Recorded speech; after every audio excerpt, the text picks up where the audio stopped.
Ah oui,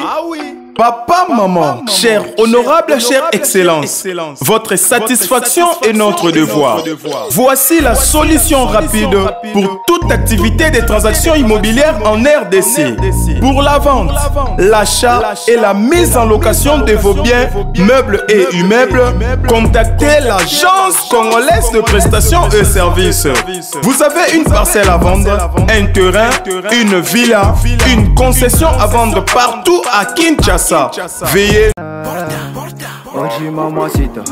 Oji mamacita, tu demandes de qui de moi de nous pour t'acheter des cimasa. Vas-y mamacita, Oji mamacita, en plan ensemble je t'ai dit je t'aime à travers le mininga. Oji mamacita, tu demandes de qui de moi de nous pour t'acheter des cimasa. Oji mamacita, en plan ensemble je t'ai dit je t'aime à travers le mininga. Quand je pense à toi je suis pas allé, je suis BG encore. Tu t'en fous de mes reproches et de mes erreurs qui sont moches. La bonne j'arrange mes souvenirs dans la rage de garage. Quand je suis dans le Mbote ba ndeko ba na chaîne na biso libota na biso ezande bino toye lisusu lelo kolakisa lupango oyo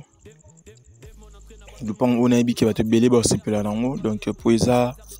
troisième parcelle à peu près na Macadam na ebiki emplacement nango eza bien donc ezelo mombo et sepela ça bato belé. Et puis, naninga na loba eloko moko moni air to tchara mapangu boye tozala déjà na liste ya ba client mususu o ba demandes na bango ezali misusu pe o eza que ba sepela mbamo ba bengaka donc yo pe so moni lo mombo sepelisio eki aux après to aux après ko mi sarati benga biso to resolola donc elo mo précision naninga na pesa ngwana pour mapangu ezo umela te ezo kendaka donc c'est un peu ça. Bon, to uti Macadam,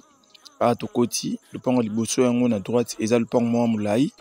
il a plus de 50 mètres. Toujours poussana, na biketo poussana, tokoma na le pont. Le pont est bien, le pont est à 16 mètres sur 25. Donc, ils ont fait 400 mètres carrés. Donc, ils ont double parcelle, il y a 10 mètres sur 20. Double parcelle, il y a 10 mètres sur 20, 10 mètres sur 20. Donc, pour eux, 400 mètres carrés. Donc, voilà un peu superficie. Il y a le pango. Bon, à date, au commis, tout côté ce qu'on a le pango. Soit tout bandamba mora place le pango ezali. Ok. Tout commis d'aller sur le pango. Le pango est bandi. Place mire aux à gauche na biso il y a jaune et souki. Donc juste place ligne wana sali. Et zawana et bandi wana. Ok. Ti place parasol wana ezali mur o ezana nde epé sabiso 16 mètres. Bon, na 16 mètres wana na bika to poussa na kati botala profondeur faut tout à l'heure biso ensemble faut tout tina kati o eza continuité ya avenir continuer tina suka kuna o avenir continuer bo mona banda ko bien ezali na droite na biso awa apale clôturer et puis Macadam eza lupango oyo total qui wana miro wana ya mulai yango oyo ezaki lupango liboso ya mibale place mutuka pembe ezali et puis ya misatu nde lupango oyo biso tozo teka lelo donc eza lokwa troisième parcelle na Macadam donc wana a to kota sko na lupango ndeka to lobarake non faut to kota na kati totala to solola et puis to ibandeni ya kosala donc a to koti na kati to tasko bandako oyo eza à démolir soit bandako ya remodifier soit pe mtane mbau sombi o modifier izaka rayo bandako yango ndako liboso yango na gauche to kota kati to mona ya mibale ya misatu 4 epesa biso idée générale ya ndako ndenge ezali donc ya bandako ndenge ezali wana to mona ndako liboso ya mibale yango yo oui. Voilà mibale il y a alpango continuer total ya misatu ndeko tala ya misatu koto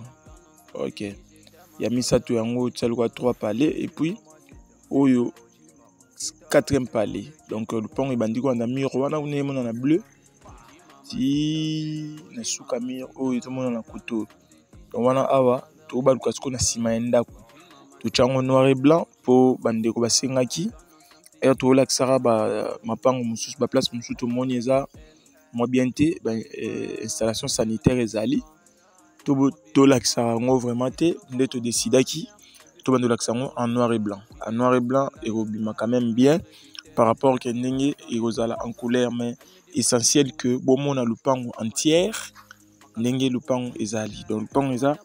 16 mètres sur 20 16 mètres sur 20 pardon 16 mètres sur 25 lupango eza 16 mètres sur 25 na banda kwa notre moni to chango $70,000 à discuter na bande libé to chango $70,000 à discuter lupango eza 16 mètres sur 20 na bandeli lupango eza 16 mètres sur 20 mukolo nango aza sur place donc bakolo nango baza sur place bango nde bazoteka lupango na bango $70,000 à discuter donc avant na bando tindela ngo ba client na biso fidèle ba o ba benga biso déjà avant et dit lupango yango yo donc na bando tindela bango na zo chaper la chaîne na biso pour na bandeko o ba roza intéressé mais ceux qui osa intéressé to senga toujours à la rapide à la vitesse pour lupango ba bombela yango mututé ba kangela yango mututé soki non to moni réaction ata mon côté donc lupango o 16 mètres sur 25 $70,000 à discuter possibilité payer morcellement par des alliés 8 mètres sur 25 8 mètres sur 25 na $35,000 à discuter $35,000 à discuter 8 mètres sur 25 et puis ça biso 200 mètres carrés donc ils ont la valeur il y a lupango à 10 mètres sur 20 de tout chango $35,000 à discuter donc awa tous dans la commune ya Ngaliema quartier donc dans la commune ya Ngaliema Mbinza Delvaux na quartier Punda pour comment na quartier Punda bakotaka na entrée à Prince Lalou so kotika Lalou Prince Lalou ezalaka mulayi et banda ko banda route de mata de kitati na se donc yo okotanga ba première deuxième troisième quatrième ou cinquième avenue au côté na gauche de place lupango ezali donc 16 mètres lupango double parcelle et à 16 mètres sur 25 ils ont payé 400 mètres carrés au total $70,000 à discuter makasi donc ou à intéressé ko benga ko yeba ko solo la et les kinyonso morcellement par D 8 mètres sur 25 est égal à 200 mètres carrés 8 mètres sur 25 on a $35,000 à discuter voilà un peu le pan total là donc à tout dans macadam pour nous l'accès le pan on a musicate na macadam donc à toi on a Prince Lalou monde kiti boye donc pour oko manti place Lalou souka donc ils ont 300 mètres donc ils ont musika tina basekuna voilà à tout marcher toujours tout tambola tous on a biso déjà pour tous en moto moins liboso et donc ça biso bureau donc pour na ba oba vous intéressé ndeka to salaka ndeka to mesana ko solo la ko sala numéro izawana benga to solo là. Merci beaucoup, bonne chance à tout le monde, bye.